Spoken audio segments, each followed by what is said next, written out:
If you're a sports fan, make sure you go check out SportsCastr for all of your sports needs. Whether you're a football fan, basketball fan, or baseball fan, this app is the perfect way to get news for your team and is an app I personally use myself in case any of you guys want to check out my pregame, halftime, or postgame streams. I'll leave a link in the description below.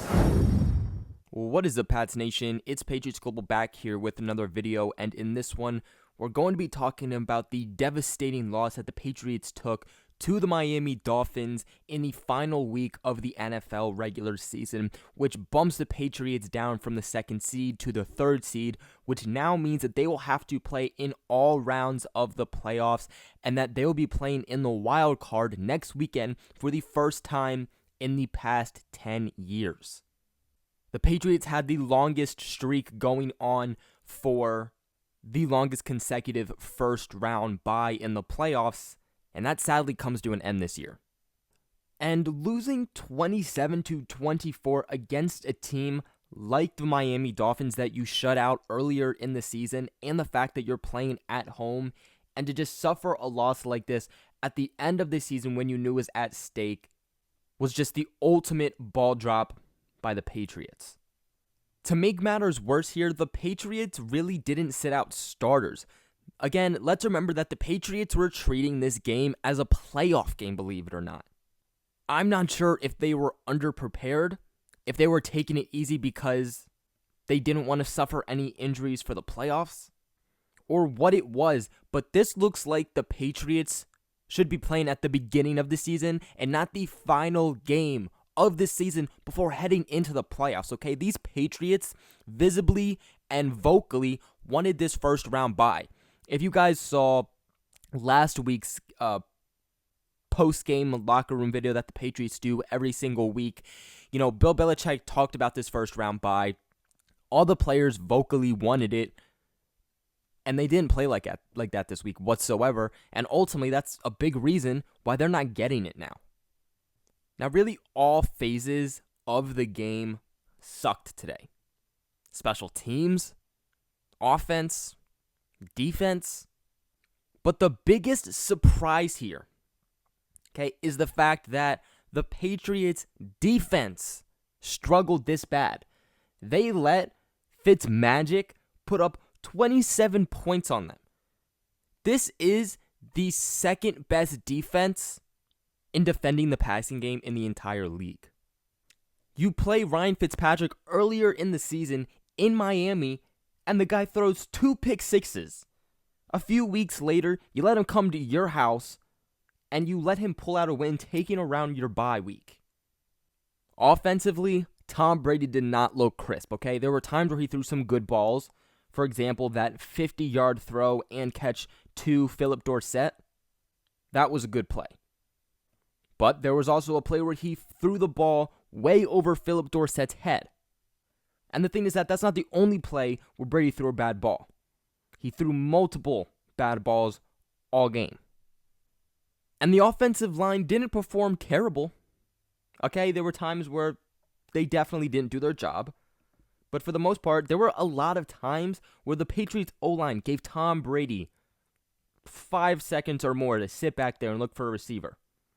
And the receivers apparently just were not able to get any separation, or Tom Brady just didn't see it plausible enough for him to throw the ball.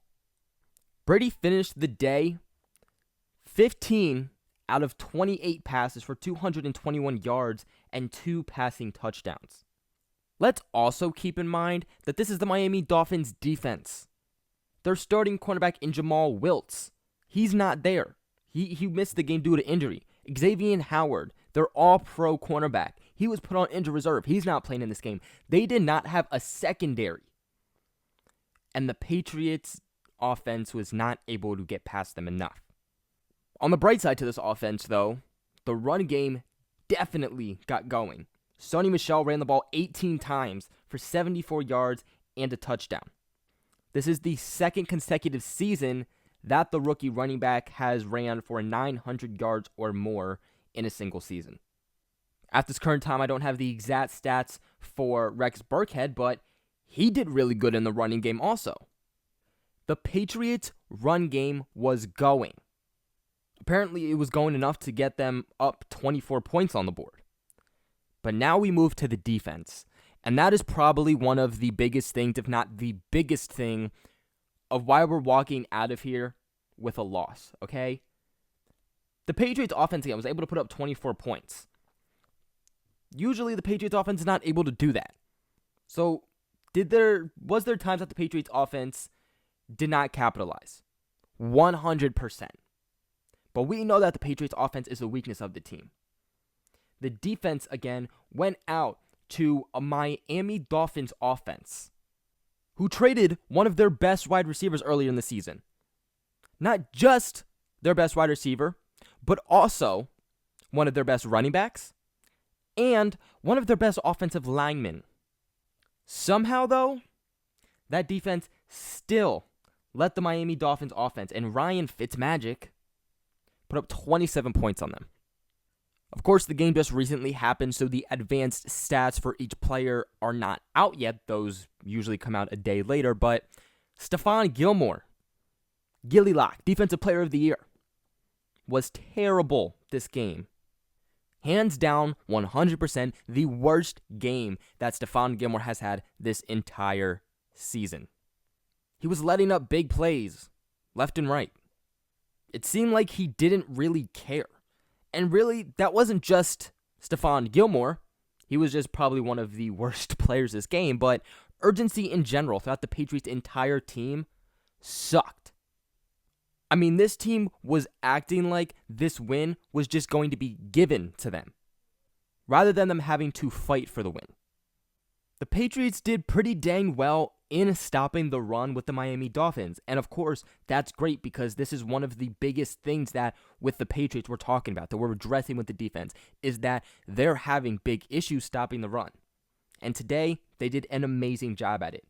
Sadly, though, that secondary, that defense that's ranked second overall out of any team in the entire league in defending the pass. Well, really, any ball that went to a receiver for the Miami Dolphins offense was caught, and then the Patriots players would make the tackle. It does not matter who we play. Whether it's, the Ravens and the Chiefs, some of the best teams in the league, or if it's one of the worst teams in the league, the Miami Dolphins, the Cincinnati Bengals. If you are playing great on one side of the ball, let's say defensively, they're doing great in defending the pass, but terrible in stopping the run, it's not going to be enough. And of course, vice versa. And we saw that today. If you're great at stopping the run, that's great.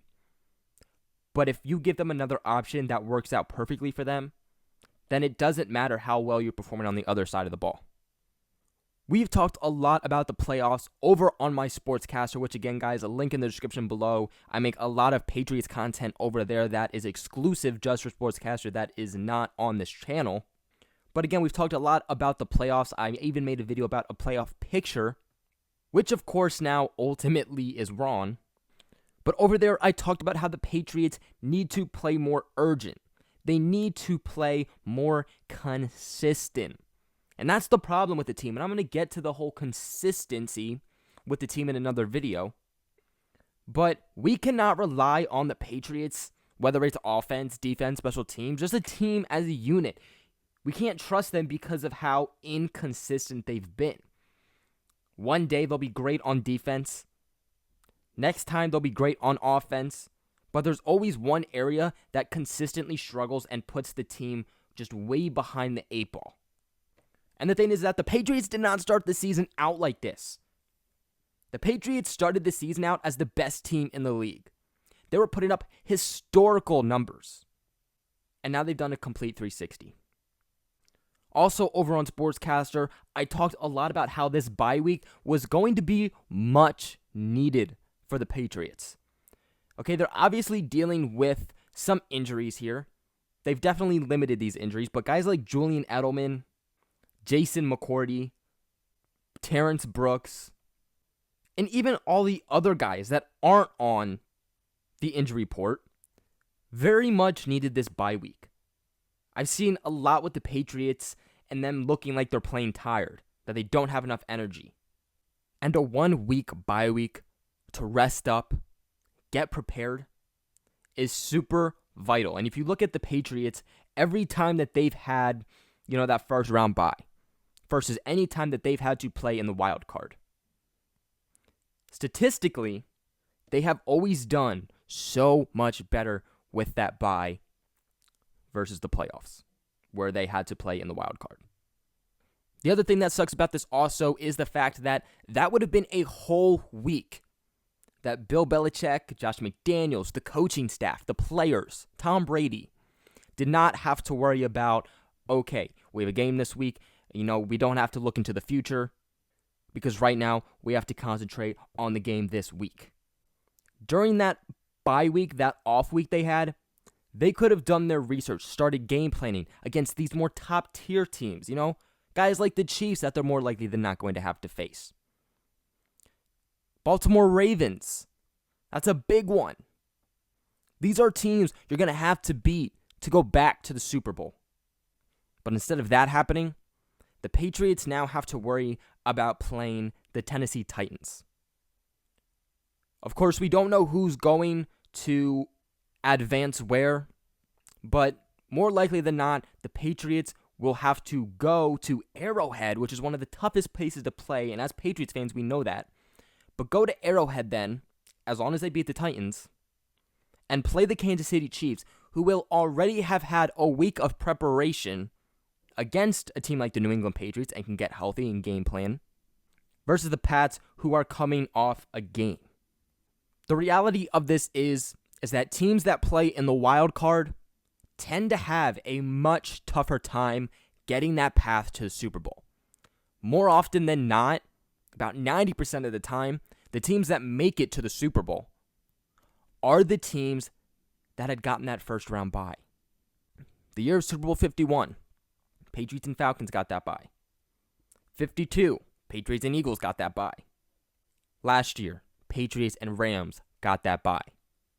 Super Bowl 50, when the Patriots got bumped down in that last week, because in that week they also lost in the final week of the regular season to the Miami Dolphins, which bumped them down to that second seed, and the Denver Broncos became that number one seed. They got home field advantage, and in the championship round, Patriots go to Denver and they lose.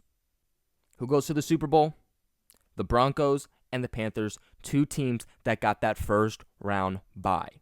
They're also both the number one seeds in the AFC and NFC. But again, this is all stuff that we'll get into in my next video, guys. The Patriots are now looking at playing next weekend instead of being able to rest at home versus the Tennessee Titans. What are your guys' thoughts on this devastating and shocking loss? Let me know in the comments below, and make sure you guys like and subscribe so you don't miss out on any videos going forward.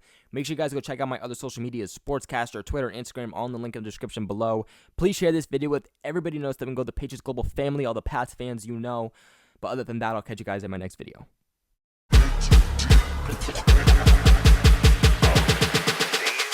In Astroworld.